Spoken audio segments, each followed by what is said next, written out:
Buenos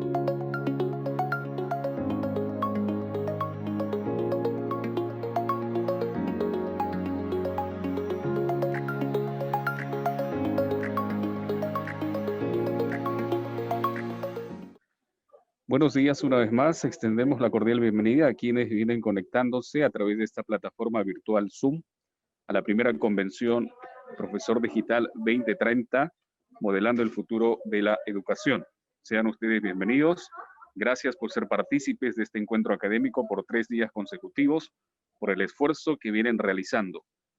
Esta convención está llegando y tiene sus alcances a nivel nacional e internacional, para lo cual queremos darles a conocer que tendremos la participación de destacados profesionales de talla nacional e internacional. Los que vienen ingresando, por favor, les voy a pedir con toda la amabilidad del caso que ingresen tachando su micrófono y su cámara.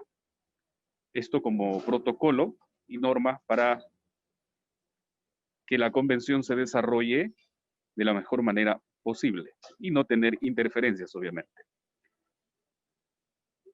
En este contexto de pandemia, no solo en nuestro país, sino en América Latina y el mundo, el modelo educativo ha cambiado y justamente las discusiones, las propuestas, el análisis de estos tópicos en el ámbito educativo van a ser abordadas en nuestra primera convención Profesor Digital 2030. Queremos indicarles, por favor, ya para dar inicio a nuestra primera convención Profesor Digital 2030, modelando el futuro de la educación. Queremos agradecer a la Universidad Nacional Mayor de San Marcos, a la comisión organizadora, a nuestros auspiciadores, a nuestros patrocinadores, quienes hacen posible que esta convención Profesor Digital 2030 se haya esquematizado y haya tenido los alcances necesarios y se cumplan los objetivos planteados en este año 2020.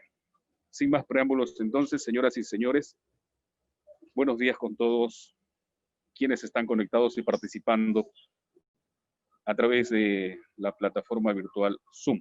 En esta sala queremos extenderles a ustedes la cordial bienvenida. 3 días intensos de jornada educativa que de seguro va a ser de mucha contribución para todos ustedes. Iniciamos entonces con nuestra primera convención Profesor Digital 2030, modelando el futuro de la educación. Como ya les he manifestado, tendremos mesas de trabajo, conferencias magistrales, talleres, herramientas y metodologías TIC, mesas de trabajo ampliadas. Tendremos la participación de expositores desde los países de Colombia, España, Ecuador, Suecia, México, Brasil y el país anfitrión, Perú. Sean ustedes bienvenidos. Iniciamos con la participación de la señora moderadora, la magíster Nidia Quispe Misaico. Ya queda con ustedes.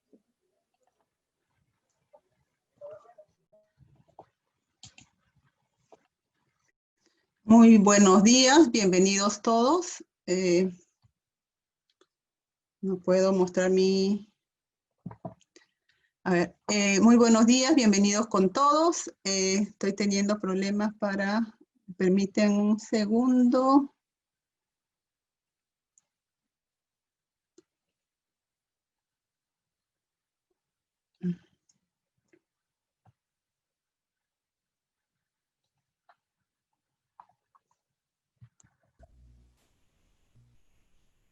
Muy buenos días con todos. Vamos a iniciar esta ponencia.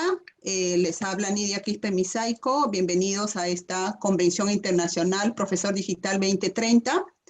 Esta pandemia nos ha traído a todos muchos retos. Nos ha traído grandes retos, sobre todo a nivel educación, por lo cual nosotros hemos tenido que afrontar.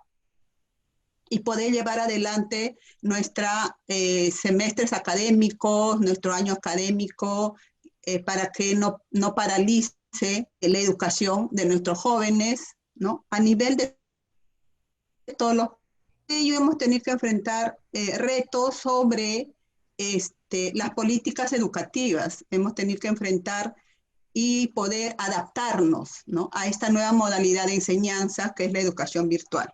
Por ello tengo el agrado de presentar hoy día a nuestro ponente, Daniel Michaels, quien es abogado internacionalista especializado en negociación y relaciones internacionales con más de 20 años de experiencia en organismos internacionales como el Convenio Andrés Bello y el Parlamento Andino. Es consultor y asesor en negociación, relaciones internacionales, cooperación personal y cambio integral. Combina su actividad académica docente como profesor y conferencista internacional, con una vasta actividad como asesor y consultor de empresas e instituciones públicas y privadas como la Comunidad Andina de Naciones, el Ministerio de Educación, la Cancillería Colombiana, la Asociación Colombiana de Universidades, ASCUM, así como múltiples instituciones de educación superior, entre otros. A través de Michaels Consulting, asesora a la Agregaduría de Educación de la Embajada de España en Colombia y el Centro Cultural y Educativo Reyes Católicos. Actualmente es el coordinador general del CRECES, Centro Regional para la Cooperación en Educación Superior en América Latina y el Caribe, iniciativa de ICSAL, UNESCO, y que se encuentra en proceso de transición a la cátedra UNESCO. Tengo el agrado de presentarles a ustedes a Daniel Michaels, quien nos va a presentar el tema Retos de políticas educativas para la educación universitaria en entornos virtuales. Adelante, Daniel. Gracias, Nidia. ¿Me escuchas? Sí, le escucho claramente. Ok, Nidia, no logro encender mi cámara porque dice que el hospedador detuvo mi cámara, entonces no podría compartir la presentación. Necesito que me den la autorización Sí, para poder compartir y no estoy viendo, en este momento no estoy viendo la pantalla, entonces si me pueden ayudar porque no logro entrar y me sigue sí, diciendo que el hospedador no me deja proyectar. sí, estamos coordinando ese temita. Un segundito, Michael. Ok, No, tranquilo. Daniel. ¿Sí? No te preocupes.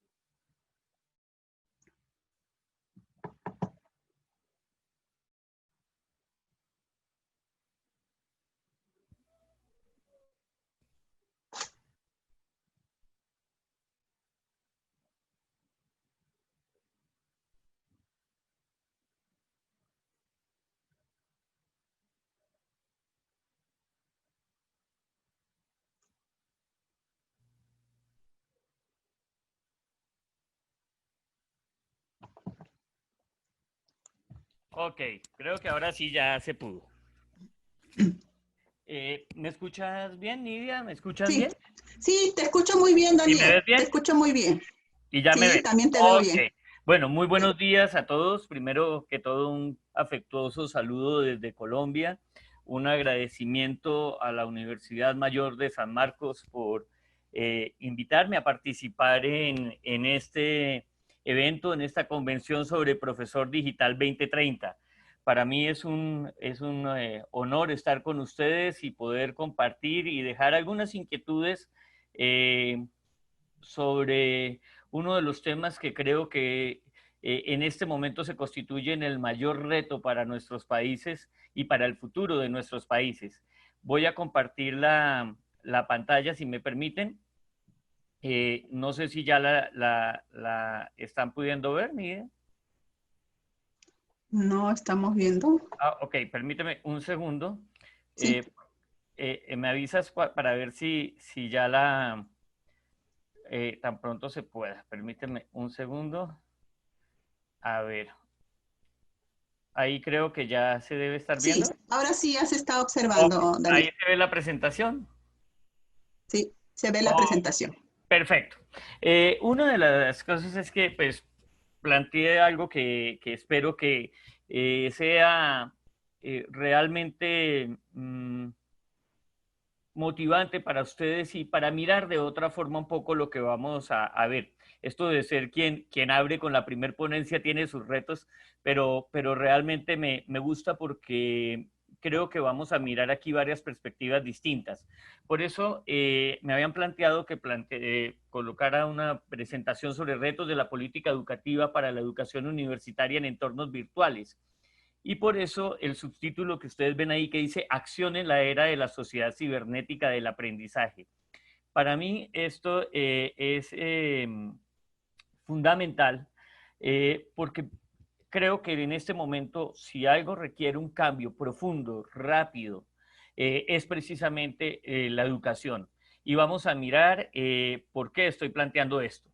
Hace poco, George de Moura, el director de soluciones para la industria del Centro de Ciberseguridad del Foro Económico Mundial, planteaba que debido al COVID-19 las empresas tenían que acelerar su transformación digital para poder aprovechar los beneficios precisamente de esa transformación digital que estábamos viviendo, pero que al mismo tiempo las industrias, las empresas debían lograr un equilibrio entre la agilidad, la escalabilidad, la eficiencia, la rentabilidad y la seguridad cibernética. Y esto que se aplica y se hablaba directamente para las empresas, exactamente igual, tiene que funcionar para nuestras instituciones de educación superior. Es decir, tienen que acelerar su transformación digital y vamos a ver por qué esto tiene tanta importancia. Permítanme que plantee algunos temas de antes, durante y después del COVID, porque creo que es bien importante para el contexto y para lo que ustedes van a tener como discusión durante estos 2 días con respecto al profesor digital 2030. Lo primero es que antes del COVID, los problemas de la educación superior no son problemas generados por el COVID. Antes del COVID, es decir, hacia octubre o noviembre, América Latina, los estudiantes y los jóvenes universitarios de América Latina estaban protestando y estaban en las calles. Movimientos en Colombia, en Chile, en Ecuador, en el mismo Perú, estaba en México, estaban mostrando que había una inconformidad muy grande con el tema de la educación, con el manejo que se le estaba dando a la educación pública, pero también a la educación privada. Entonces, antes del COVID ya teníamos unas situaciones bastante complicadas. ¿Qué sucedió durante el COVID? El COVID, y durante todavía que lo estamos viviendo, pero miremos unos pocos meses atrás, tuvimos una respuesta reactiva al impacto. No nos imaginamos, ni ningún tipo de institución se pudo imaginar que íbamos a vivir lo que estamos viviendo. ¿Y qué fue lo que pasó? Pues tuvimos que tener una respuesta reactiva al impacto, una amplia gama de nuevas aplicaciones y tecnologías que salieron y tuvimos que pasar de la educación tradicional a la educación en línea o remota de emergencia, es decir, a lo que se ha llamado el Corona Teaching, un aprendizaje flexible que nos llevó a que viéramos cómo solucionábamos el problema. Y esto nos puso en evidencia precisamente la debilidad de nuestras políticas en educación y la debilidad que tenían nuestros sistemas de educación. Una cosa es la adopción de medidas inmediatas a través de la educación en línea y remota para responder aquí y a la hora al problema que tenemos, y otra la implementación real de lo que la educación virtual implica en todas sus dimensiones. Entonces, ¿qué fue lo interesante que nos permitió ver el COVID? Uno, que necesitamos entender claramente qué es y qué no es educación virtual y de qué virtualidad estamos hablando. Y eso es muy importante que lo tengamos en cuenta. Segundo, que la región requiere con urgencia la clarificación de términos y de la diferencia que hay entre educación abierta, a distancia, remota, híbrida, e-learning, b-learning y de todas las modalidades que se ofrecían. Por eso, al comienzo, muchas instituciones decían que estaban dando educación a distancia, porque no tenían claro el concepto del manejo de educación a distancia. Cuando se dieron cuenta que no estaban ofreciendo educación a distancia, entonces se apareció un término que es presencialidad asistida tecnológicamente, para justificar que estábamos teniendo una especie de presencialidad que efectivamente se da, pero que no sabíamos exactamente si eso, qué tipo de virtualidad estábamos respondiendo y a qué tipo de clarificación de términos nosotros estábamos utilizando. Y esto ha sido fundamental porque nos comenzamos a dar cuenta que aún en nuestro sistema de educación no teníamos claridad sobre los términos. Entonces no se trata simplemente de conseguir plataformas y de virtualizar contenidos, y eso es lo fundamental cuando comencemos a mirar los retos que tienen ahora nuestras políticas públicas y nuestras políticas en educación, que vamos a ver también que este es el reto de todo el sistema de educación. Entonces no se trata simplemente de conseguir plataformas y virtualizar los contenidos, sino de complejos procesos, porque si bien, y más adelante vi que hay algunas conferencias sobre el tema, lo virtual genera una accesibilidad, también puede acentar la brecha digital. Y este es el primer problema que van a tener que atacar nuestras políticas en educación, la brecha digital. Esa diferencia absoluta que hay entre el acceso al tema tecnológico, la ausencia de preparación que teníamos en el tema tecnológico para poder acceder a la educación. Después del COVID o con el COVID, porque no sabemos si se irá, si no se irá, ¿qué es lo claro? Es entender que necesitamos un cambio cultural y la necesidad de generar un cambio cultural. Y ese cambio cultural tiene que ser en todos los actores del sistema, comenzando por atacar prejuicios relacionados con la calidad, la pertinencia y el impacto de la modalidad virtual de educación. ¿Por qué? En el caso, por ejemplo, de mi país, en Colombia, siempre se ha visto que la educación virtual es como la cenicienta, o sea, no es tan buena como la presencial. Y se ha vendido la idea, o se vendía la idea de que la educación virtual no era tan buena ni tenía calidad en el tema, gran parte por desconocimiento. Ahora, pues entonces se está cambiando el discurso porque necesitamos que se cambie el discurso, pero realmente lo que necesitamos es no cambiar el discurso, sino un efectivo cambio cultural. Es decir, comenzar a entender que nuestras políticas de educación tienen que trabajar desde la educación hacia las competencias y habilidades digitales, pero también a la ciudadanía digital y a las competencias digitales del docente, del estudiante y todo lo que tiene que ver con informatización y alfabetización informacional, comunicación en entornos digitales, creación de contenidos que son muy distintos a lo que nosotros estamos trabajando lo presencial. Todo el tema de seguridad y resolución de problemas, el tema de gestión de la identidad digital, la participación ciudadana digital, todo el tema de los derechos de autor, protección de datos, etcétera, que eso es lo que nos está planteando el COVID. En este sentido, frente a las políticas, el Observatorio de la Universidad Colombiana planteó algunos 5 retos que creo que son interesantes compartirlos con ustedes, que va a implicar unas transformaciones frente al sistema. Primero, unos cambios que tienen que ver con la estructura de la universidad en su sistema de oferta y demanda en un mercado educativo. Es decir, la universidad y las instituciones de educación superior va a tener que revisar su rol, y ya vamos a mirar por qué un poco más adelante, porque estos nuevos escenarios van a implicar que la universidad revise sus interacciones, sus finalidades y todo lo que conlleva el proceso de formación. Segundo, los giros en el desarrollo de las actividades académicas tradicionales. Es decir, vamos a tener que mirar a nuevas formas de enseñanza y de aprendizaje y de evaluación y de los ámbitos de interacción como espacios físicos, infraestructura y todo lo que estábamos hablando. Las medidas sanitarias que se van a tener que implementar y que casi por ley nos están llevando a que tengamos problema para tener la presencialidad por lo que estamos viviendo todos y más ahora con el rebrote del COVID en varios de nuestros países. Los impactos que esto va a tener en el personal académico, administrativo de las instituciones, todo el tema de la cultura interna, de bienestar y de hábitos que va a haber en eso. Los nuevos desafíos de la política pública que tienen que buscar de qué forma se va a dar estabilidad al sector. Pero esto está íntimamente ligado a la transformación efectiva del sistema y a temas como la calidad de la educación. Y todo lo que viene con las nuevas lógicas del sector y las nuevas reacciones sociales frente al sector.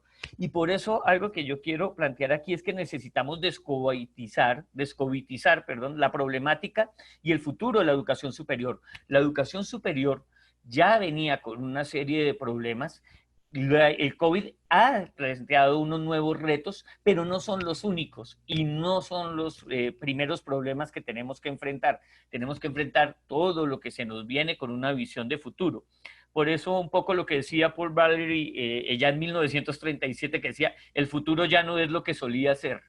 Y esto implica comenzar por algo, la humanización de lo digital. Efectivamente hemos pasado del Internet y la sociedad de los datos a una sociedad de la información y de una sociedad de la información a una sociedad del conocimiento. Pero ahora estamos pasando a una nueva sociedad que en esto, por eso puse el énfasis en la sociedad cibernética del aprendizaje, porque ahora vamos a migrar hacia una sociedad cibernética del aprendizaje en donde vamos a mirar la relación hombre-hombre, hombre-máquina y máquina-máquina, y vamos a tener que ver todo el tema de la industria y de la academia alrededor del ciberaprendizaje, todo el tema del ciberaprendizaje y las incubadoras de negocios, de investigaciones, el desarrollo tecnológico, los think tanks de pensamiento, pero basados precisamente de esa nueva relación de la sociedad cibernética del aprendizaje. Aquí, por ejemplo, ya en China existe el Laboratorio Nacional de Ingeniería para el Ciberaprendizaje y la Tecnología Inteligente, y han publicado una serie de manuales para el aprendizaje flexible, la actividad de aprendizaje en la casa y todo el tema del aprendizaje flexible en entornos virtuales. Porque ahora tenemos que empezar a mirar cómo va a funcionar precisamente esa relación entre el ciberaprendizaje y la tecnología que nos va a llevar. Entonces, ¿a qué se van a enfrentar las instituciones del siglo XXI y nuestras instituciones de educación superior? Y sobre todo, ¿hacia dónde tienen que mirar nuestras políticas de educación superior? Uno, hacia la hiperpersonalización de la educación. Hacia allá estamos migrando, hacia la sociedad cibernética del aprendizaje, a la necesidad de la humanización de lo digital, donde nosotros necesitamos que el docente deba ser quien fije los modelos y la tecnología de cómo desarrollarlos, y no al revés como nos está pasando ahora. Hablar de una verdadera formación integral, por más de que nuestro discurso lo coloquemos y lo planteemos, ¿qué significa una verdadera formación integral? Todo el tema de la docencia que tiene que comenzar a trabajar, y aquí un poco voy a hacer énfasis más adelante, entre la inteligencia emocional y la inteligencia artificial, porque ahí nos vamos a mover los docentes, en la internacionalización cibernética de las instituciones de educación superior. Y este es el reto que hay. Entonces, el contexto en el cual nosotros nos estamos moviendo y nuestras políticas de educación se van a tener que mover es que estamos en un mundo hiperglobalizado, no solo globalizado, sino hiperglobalizado. Estamos en unas sociedades como nunca antes habían sido multi, inter y transculturales. Y eso tiene unas implicaciones fundamentales dentro del sistema y exigen una transformación de nuestras políticas de educación. Antes del COVID, en todo el mundo ya había 263 millones de niños, adolescentes y jóvenes que no estaban yendo a la escuela. Y eso significa que había 12.7 millones en América Latina. Estos son datos de la División de Educación del BID. Y hoy más de 1.500 millones de estudiantes están fuera de la escuela por la pandemia. Y de esos 1.500 millones, aproximadamente 154, aunque yo creo que van a ser muchísimos más, están por fuera de la educación. Y eso es un problema de nuestro sistema educativo y un reto fundamental para nuestras instituciones de educación.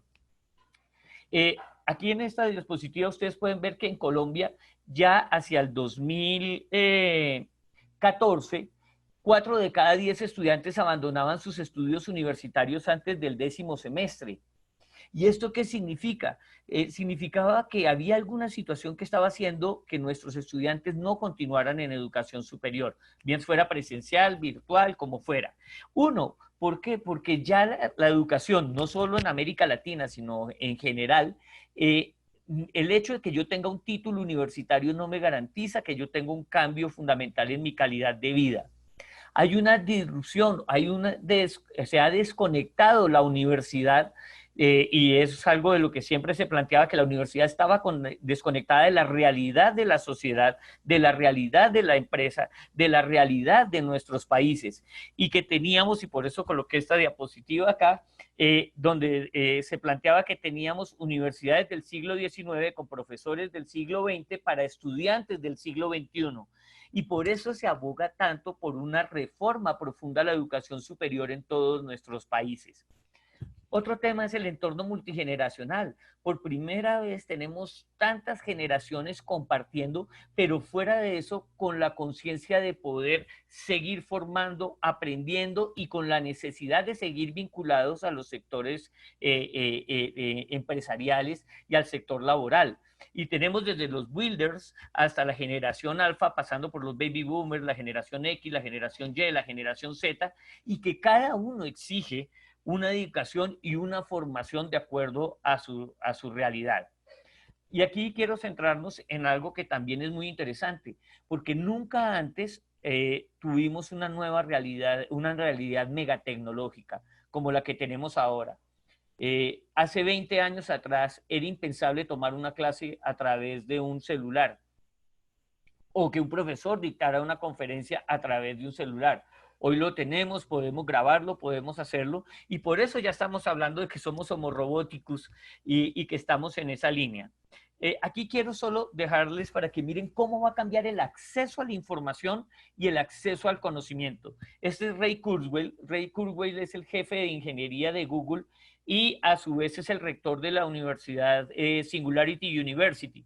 Fue quien en los 90 predijo que íbamos a tener lo que hoy tenemos con una efectividad del 86%. O sea, realmente fue mucho más porque en algunas de sus predicciones se le fue por 2 años.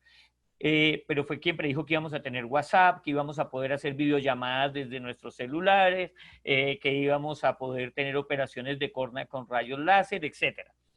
Pero quiero que piensen en esto que planteó este personaje.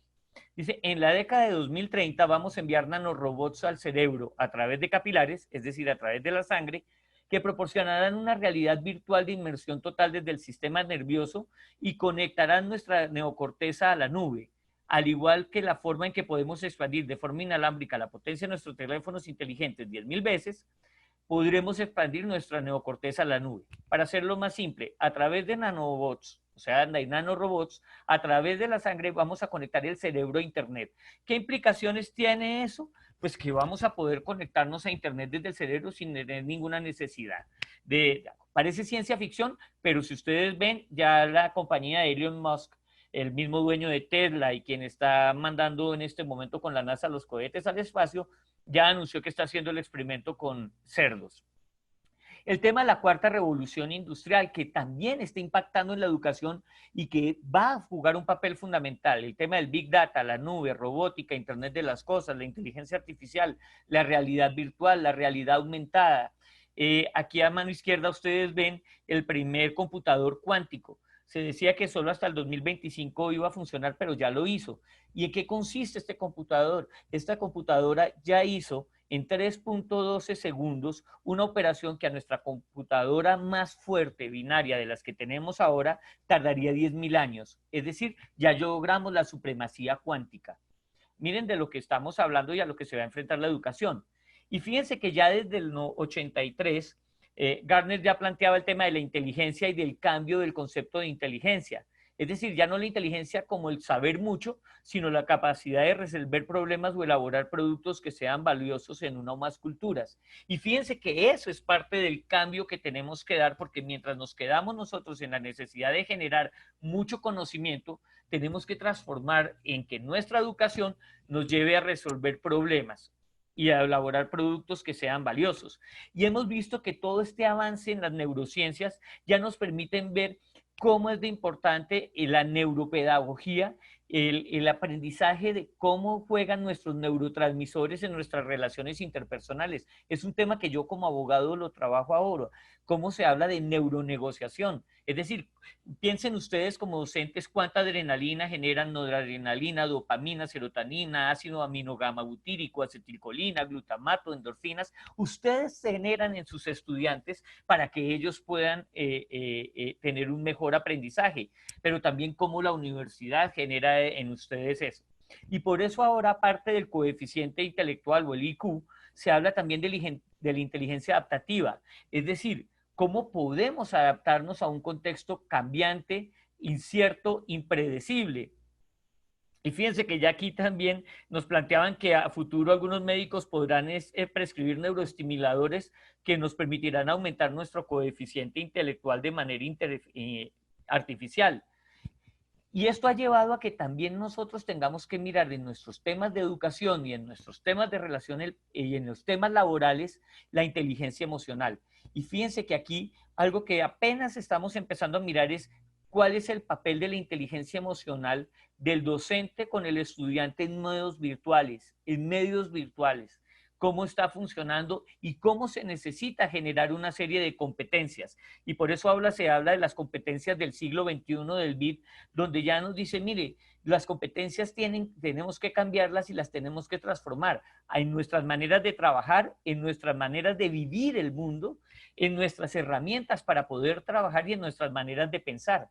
Y fíjense que entonces ya comenzamos a mirar la importancia de la comunicación, del trabajo colaborativo, en las formas como tenemos nuestra vida y nuestra profesión ligada, nuestra responsabilidad personal y social, la ciudadanía local y global, la alfabetización digital, la alfabetización informacional, el uso de la tecnología, la autonomía, el pensamiento crítico, el pensamiento visual, el pensamiento computacional, la toma de decisiones, etcétera. Y por eso la doctora Mateo Díaz, especialista en educación del BID, planteaba que tenemos que trabajar muy fuerte en nuestros sistemas educativos para que podamos desarrollar habilidades 21, las habilidades transversales, que son habilidades para la vida en todos los ámbitos, no específicos a un trabajo, no específicos a una disciplina, sino absolutamente a todos. Y entonces ahí aparece la empatía, la inteligencia emocional, la solidaridad, el pensamiento crítico, la autorregulación, la comunicación, la creatividad, la compasión, las habilidades digitales, la resiliencia y la perseverancia. Y por eso se plantea que en nuestros chicos, el sistema educativo tiene que empezar a trabajar en la formación de cierto tipo de habilidades fundamentales y hacia allá tiene que apuntar la educación. Y desde ahí eso implica que tengamos que transformar nuestras políticas educativas para poder generar algo que generalmente no hacemos, como flexibilidad y autoadaptabilidad, autoconocimiento, autoconcepto, autoestima y gestión de emociones, optimismo realista, automotivación, energía y autonomía, resiliencia, comunicación positiva eficaz, escucha activa, ciudadanía digital y conciencia cultural, empatía, asertividad, curiosidad e imaginación, gestión de la información, pensamiento analítico y capacidad de anticipación, pensamiento crítico, colaboración, creatividad, toma de decisiones, iniciativa y espíritu emprendedor, liderazgo y trabajo en equipo, aplicar y crear tecnología y resolución de problemas. Estas son las 21 habilidades. Mi pregunta que yo le haría a ustedes como docentes es, ¿ustedes tienen esto incorporado dentro de sus currículos? ¿Esto lo estamos haciendo desde la línea que nosotros enseñamos? ¿Nuestro sistema educativo nos lo permite? Eso es parte de lo que hacemos. Y a eso entonces sumémosles lo otro que tenemos que trabajar ahora precisamente como profesor digital 2030. Las habilidades digitales. Entonces, ese pensamiento computacional, el automonitoreo, la ciudadanía digital y lo que esta implica, el uso de la tecnología, la información y la comunicación, el pensamiento creativo y el pensamiento crítico. Y entonces de ahí salen las famosas 5 áreas y 21 competencias digitales que tenemos que tener los docentes. Y fíjense que entonces hablamos de creación de contenidos digitales, seguridad, resolución de problemas, información y alfabetización informacional, comunicación y colaboración. No me voy a detener en las 21 competencias digitales, pero la presentación queda para ustedes. Y a mí me gustaría, y los invito a que miren, ustedes como docentes, ¿estamos aplicando estas competencias digitales? ¿Las tengo? ¿Cuáles sí tengo? ¿Cuáles no tengo? ¿Cuáles debo desarrollar? Porque eso significa la transformación y parte de la transformación del docente 2030, que es el que nos llama hoy. Y a esto súmenle la ciudadanía digital. ¿qué significa ciudadanía digital como docente, como estudiante, como ciudadano o persona individualmente considerada? Entonces ahí entran todos los conceptos de control de privacidad, de pensamiento crítico, de huella digital, de empatía digital, de seguridad cibernética, de detección y manejo del ciberacoso, de administración del tiempo frente a la pantalla y de identidad del ciudadano digital. Por eso entonces voy entrando en la fase final para llamarlos a ustedes a que el conocimiento ya está cambiando hacia sociedades con desarrollo sostenible. Ya no simplemente es que yo tenga un conocimiento, sino que ese conocimiento tiene que apuntar a un desarrollo, pero no solo un desarrollo, sino un desarrollo sostenible. Y esto implica una transformación de nuestras políticas educativas. Y por eso quiero plantear el tema de pertinencia cibernética para terminar y de políticas educativas para la calidad de la educación superior. ¿Por qué hablo de pertinencia cibernética? Porque fíjense que este concepto de cibernético, que ya lleva bastantes años, realmente está planteado desde la ciencia. La cibernética es la ciencia que analiza desde un aspecto de cómo funcionan los procesos, cómo se direcciona y se optimizan los sistemas y cómo la información se vuelve fundamental para generar la transformación del sistema. Entonces, por eso es importante que nuestros sistemas, y en el caso de la educación, realmente comience a generar un proceso de transformación cibernético.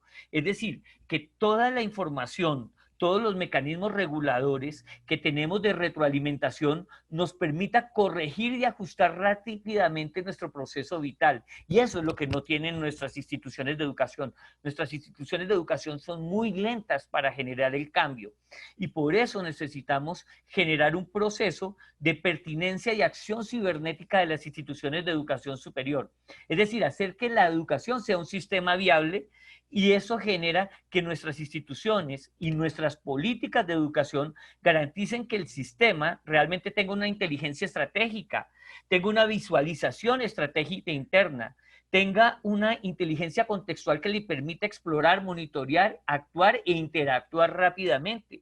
Y fuera de eso, una acción pertinente, articulada y efectiva de la educación. Y nuestros sistemas de educación y nuestras universidades no lo plantean.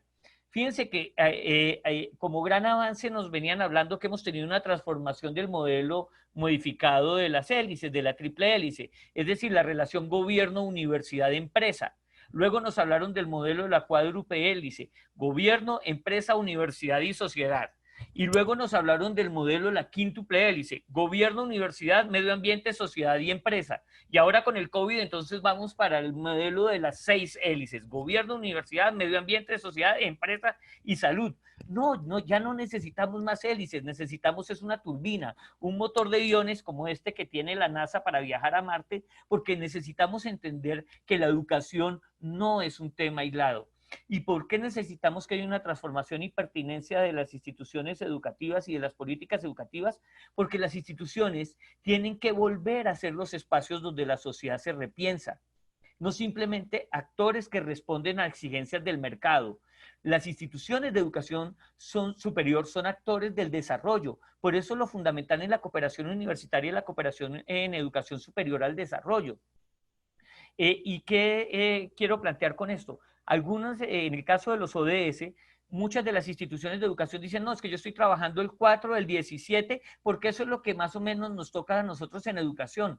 No, la educación es el eje vertebrador para el 2030, para el fin de la pobreza. Nosotros no quitamos la pobreza si no hay educación, no generamos igualdad de género si no se hace desde la educación y se genera cultura desde la educación. Y eso implica una transformación de nuestros currículos, de nuestros modelos pedagógicos, de todo.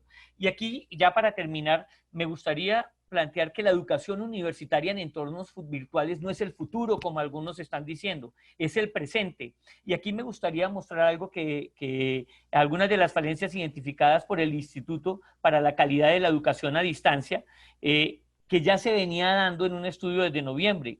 Dice, algunos de nuestros países ni siquiera incluyen en su legislación la regulación de la modalidad a distancia o modalidad virtual. O sea, no tenemos un marco normativo amplio que asuma esto. Existe ausencia normativa para la evaluación de los programas virtuales y a distancia. En muchos de ellos existen proliferación de programas internacionales, pero no tenemos reglamentados los nacionales. El volumen de alumnos y de programas cada vez es más grande, pero los ámbitos legales son muy limitados y muy pequeños. casi nulos en algunos casos. Entonces ese marco regulatorio está muy incipiente y está muy quedado. Y por eso estamos descontextualizados. Luego, entonces, lo primero que tenemos que mirar para la transformación, y con esto cierro, de la educación y de nuestras políticas es primero que nuestras políticas de educación para entornos virtuales tienen que afrontar el reto del acceso desigual a las tecnologías y a la conexión a Internet, es decir, la brecha digital. Lo que ha quedado clarísimo es que nuestros países no pueden estar hablando de que vamos a generar un gran desarrollo de educación virtual cuando tenemos una brecha digital tan grande. El diferencial en las habilidades digitales de nuestros docentes y estudiantes, el adaptarse a nuevas formas de enseñanza-aprendizaje bajo modalidad virtual, la dificultad en el uso de la plataforma educativa, la ausencia de habilidades digitales, la desigualdad tecnológica, la necesidad de impulsar la aplicación de directrices y instrumentos de autoevaluación y certificación de la educación virtual y en línea, formar gestores en educación superior a distancia, virtual, en línea, capacitar y asesorar a los docentes, el trabajo en red y la asociación para trabajarlo. Por eso, entonces, lo primero que nuestras políticas tienen que empezar a generar enfrentar esta disrupción digital. Es decir, las instituciones de educación ya no solo tienen que transformarse para satisfacer la demanda de lo digital, sino para responder a una nueva línea de formación y de trabajo. No es solo adaptarse, es transformarse, y eso es fundamental. Deben contar con un verdadero apoyo institucional para generar el fortalecimiento de la educación virtual. Esto implica presupuesto, políticas y estrategias y la formación de capital humano en educación virtual. Pasar de la guerra de las plataformas a la colaboración de y en las plataformas. Esta nueva educación virtual también nos implica que se tiene que trabajar en la adopción de recursos digitales para la enseñanza y entender qué es pertinente y qué no. El tener que afrontar los problemas que tienen que ver con la armonización de nuestras estructuras curriculares. Nosotros no reconocemos todavía y articulamos ni armonizamos la estructura curricular entre los países.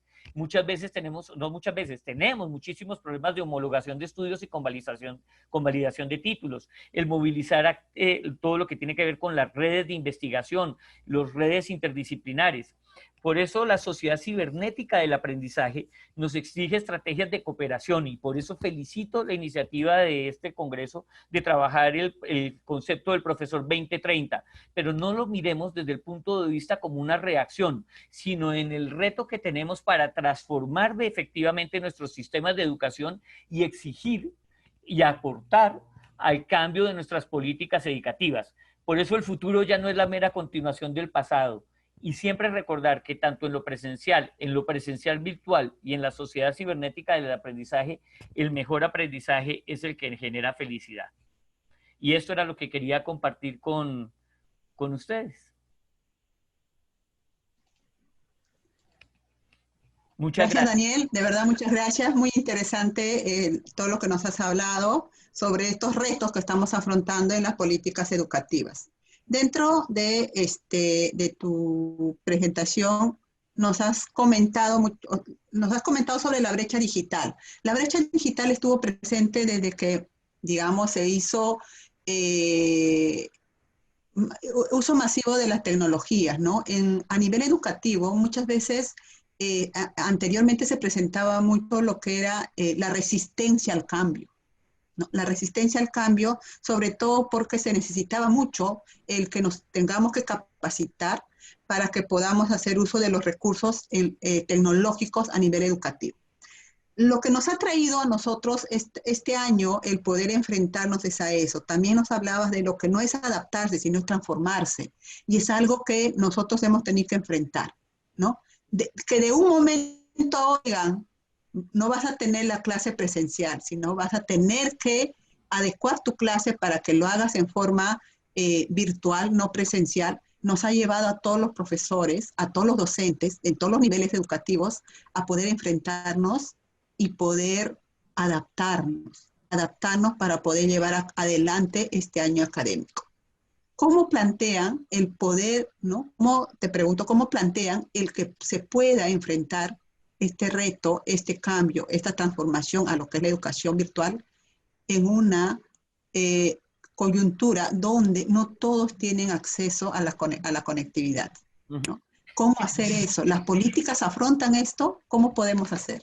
Fíjate que el problema que nosotros tenemos, Nidia, frente a esto es que las políticas nuestras en América Latina, sobre todo, son tremendamente reactivas, ¿no? Entonces, no prospectivas, que es diferente. Uno de los temas fundamentales es que desde hace muchísimo tiempo ya se venía hablando del problema de la brecha digital. Y el problema de la brecha digital no es simplemente que tú tuvieras buena cobertura y señal en tu teléfono celular. Entonces, si tú tenías buena cobertura en tu celular, ya entonces estamos acabando con la brecha digital. No, la brecha digital está ligada también a la brecha tecnológica. Y eso implica también otro tipo de acciones. No es solo garantizar que la gente tenga acceso a Internet, sino es garantizar que tenga acceso a todo lo que demanda una nueva dimensión digital y una nueva dimensión tecnológica.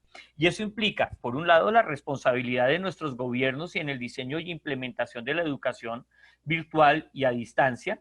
Y fíjate que uno de los problemas graves que hemos encontrado en un estudio que estamos haciendo con el CALED, que lo empezamos antes de que empezara la pandemia, el CRECES y el CALED se juntaron para trabajar con otras instituciones en mirar cómo estaba el tema de la calidad de la educación virtual y a distancia.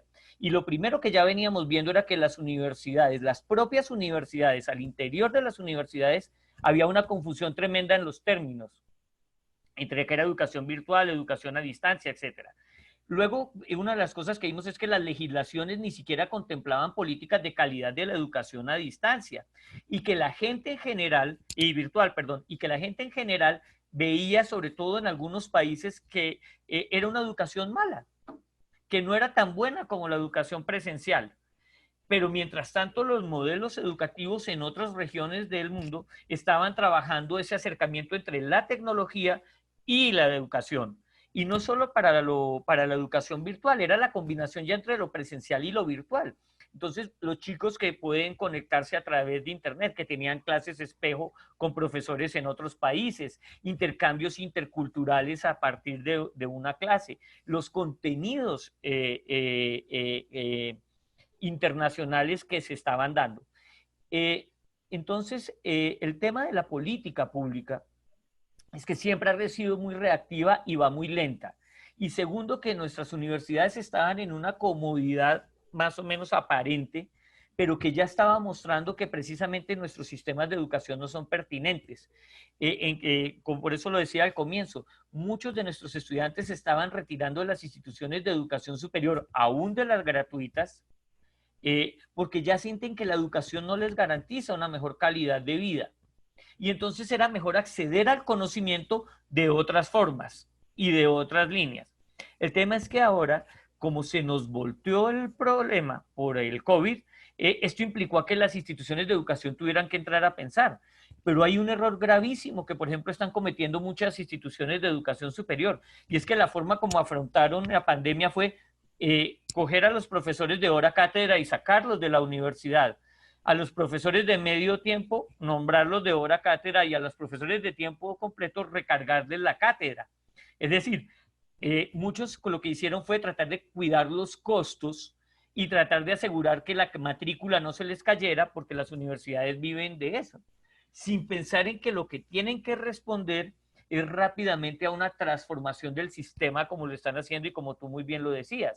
Entonces tengo que capacitar a mis docentes en educación virtual, porque la educación virtual tiene unos componentes distintos. Ahora estamos viendo cómo trabajamos el tema, por ejemplo, de inteligencia emocional frente a la docencia en la modalidad virtual. ¿Cuál es la capacidad de empatía, de autoconocimiento, de autorreflexión del docente frente a sus estudiantes? ¿Cuál es la capacidad y la inteligencia emocional que tiene que tener un estudiante para poder aprender en un entorno virtual, para que el proceso pueda realmente ser sinérgico? Y fuera de eso, ¿cómo hacemos esa articulación dentro de los sistemas? Entonces, son muchos aristas las que conllevan este reto a las políticas en educación superior, pero fuera de eso, a todos los actores del sistema.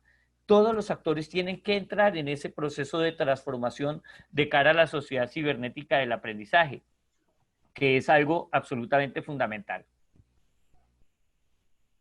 Muy bien, gracias Daniel por tu respuesta. Ya dentro de lo que nos has comentado, acá Omar Lorenzo nos preguntaba, ¿cómo proponer nuevas políticas en una realidad como la latinoamericana, con una gran brecha entre universidades públicas y privadas? ¿Qué organismo debe tomar esa conducción? Mira, esa pregunta me encanta y te la agradezco, porque esa pregunta es la pregunta del millón.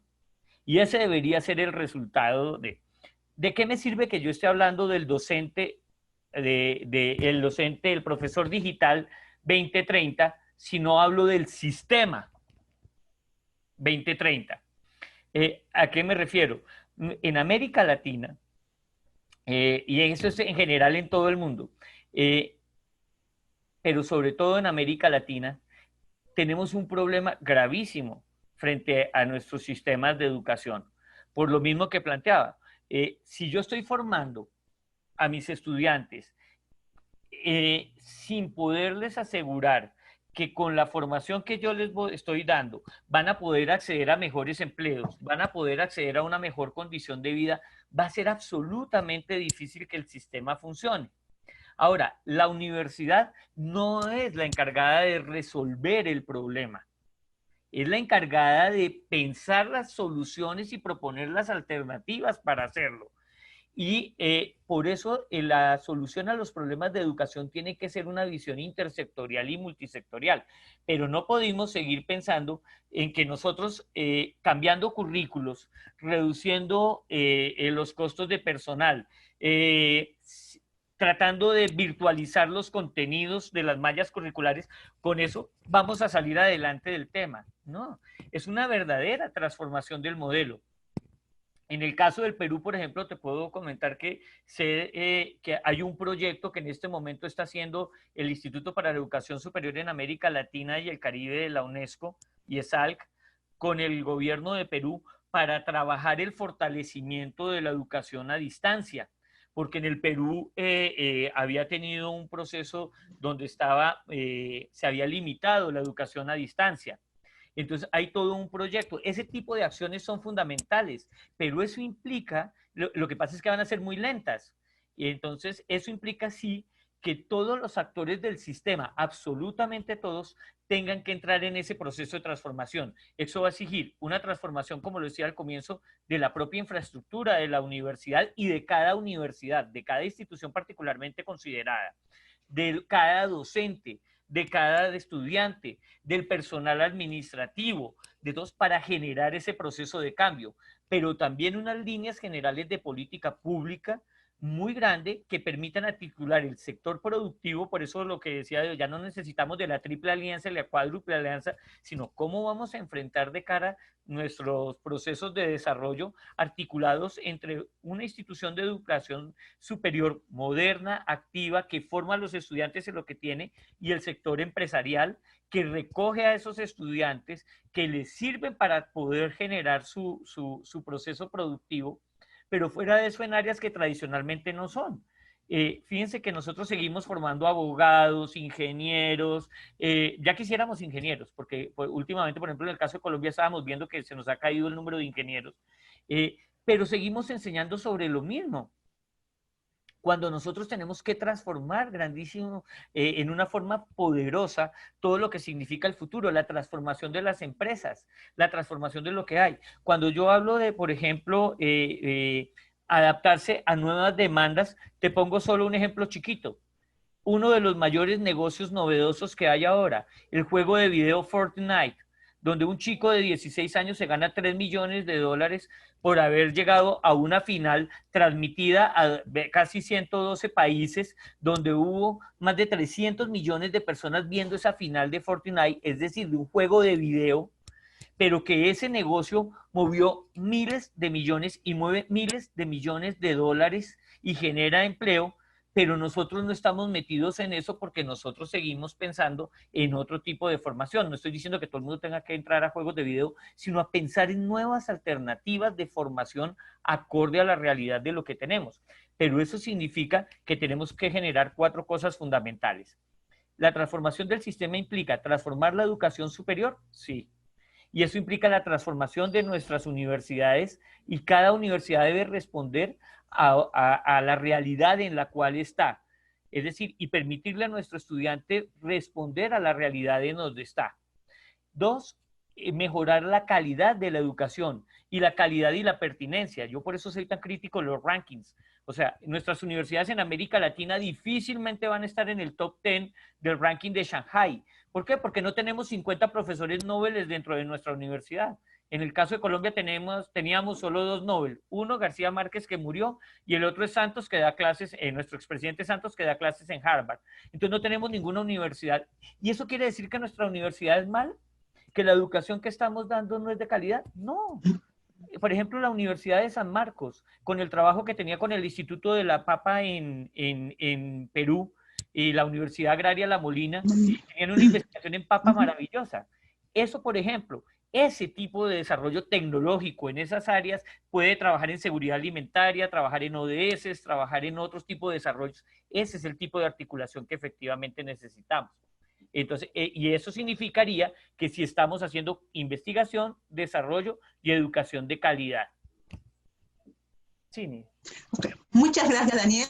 Tenemos varias preguntas que por el tiempo que ya tenemos que pasar a la siguiente ponencia, voy a pedirte por interno para que nos lo absuelvas y en la mesa integrada lo podamos compartir. Muchísimas gracias. Me quedo con el hecho de que no se trata de adaptarse, sino de transformarse. Y eso está en manos de todos los actores que formamos parte del proceso educativo.